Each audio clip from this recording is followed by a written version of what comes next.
Alright, hello everyone and welcome back to Rising Tide Oceanarium. Now this is definitely my favorite exhibit that I've built so far in this series, and probably one of my favorite exhibits I've built, period.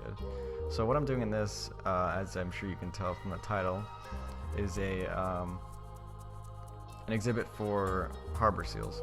And I wanted to really go all out on this one, so I did, and there's like multiple waterfalls, underwater viewing area, all these, it's basically built to look kind of like a cliffside with all these waterfalls and stuff, and I think it just looks awesome. I'm really satisfied with the way it turns out. It looks a little rough while I'm building it, but trust me, I think it definitely pays off in the end.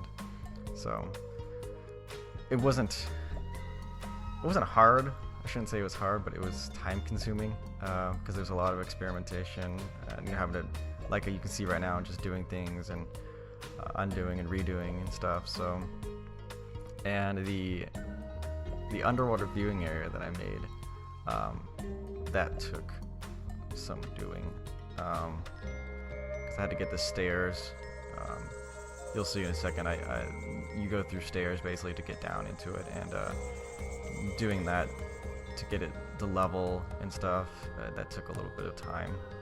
It wasn't terrible, but it did take a little bit of time. And then just placing all the rocks and stuff, because basically this entire exhibit is filled with these big boulders and stuff to make it look like a cliffside. So that took a little bit of time as well.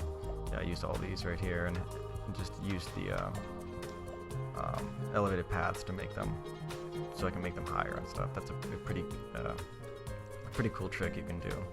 So because they'll stretch down to the ground, at least some of them, not all of them will, but a lot of them will do that. Will stretch down to the ground regardless of how high up they are, so that really creates a nice effect. And yeah, so right now it's just placing as many of these boulders and stuff as I can to get the right look that I want. There wasn't really a science to it. It was just trying to go for just making it look good and covering all the sort of the ugly areas, like right here. I wanted to sort of cover that up. So, and then once that's done, I think I jump into, so here I'm actually building the underwater viewing area, which, like, I had to use this trick here. You can use the elevated paths. If you flatten the area underneath them, that'll get you the exact height you need to build the stairs, which worked fine just right there, but it was a little bit more challenging to do the stairs afterwards. So I cut a lot of that out because you don't want to see it. It was a pain. It's not particularly entertaining to watch, so you'll see it pretty soon here. I think I have a cut, and then yeah, right about here I cut this out because, like I said, you don't really want to watch it. Yeah, so you can see right there I got it so I wanted to. Basically it's two separate stairs that lead down to the building, where you can see inside the exhibit, see underwater and stuff, see the seals playing around in there and stuff. So it turned out well, even though it was a bit of a pain initially. So, and then I think right here, I'm just building a smaller building adjacent to it for the zookeepers to get inside. I didn't really detail inside or anything because you're never going to see in there. It wasn't really necessary. It would just been extra stuff.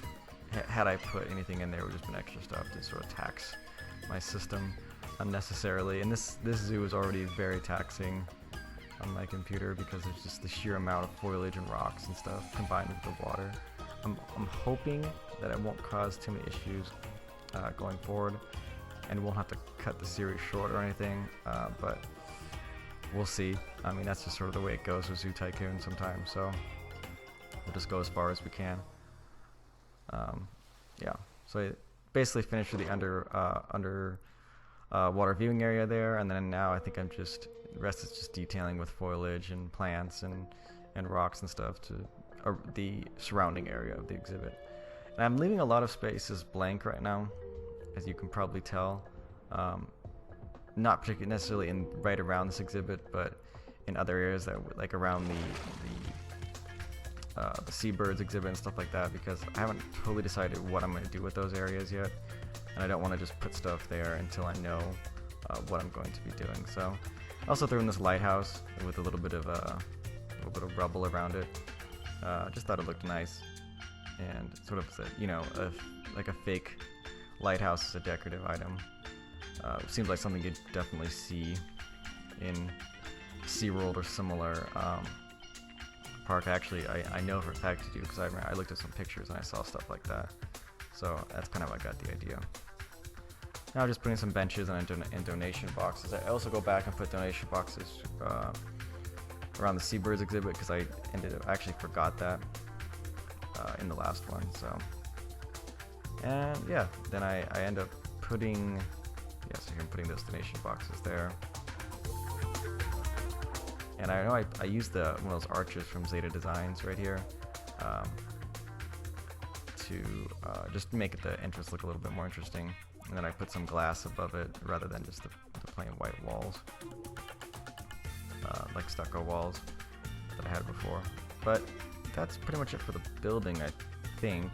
And then pretty soon here we're going to jump into the final walkthrough. I did end up going with the reef water just because I like the look of that better. And since I want all the water I'm using, even if I don't use the same terrain for everything, all the water to be pretty much the same. Really bright and clear and stuff, because that's probably the way you're not going to see murky water in something like SeaWorld. It's just not going to happen. So I decided to go with this one, and I'm going to go with it all the way throughout. So and because I have the hacks that will keep animals satisfied regardless of the biome they're in, I don't have to worry about that either. And if they do have a problem with it for whatever reason, that's tough. It's more about aesthetics. It's the way I play.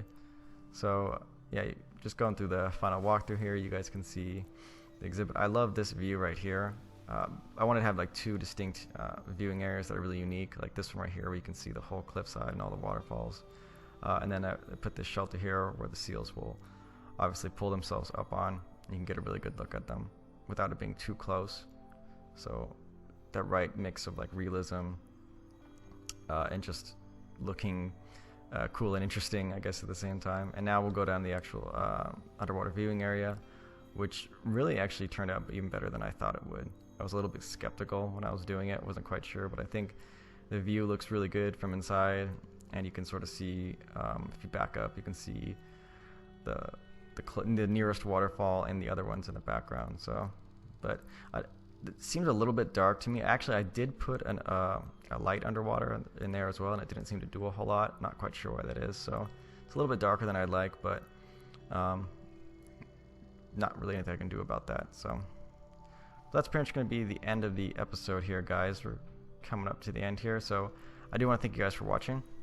And once again, leave any suggestions you might have to improve the zoo in the comment section, or animals that you want me to put in there.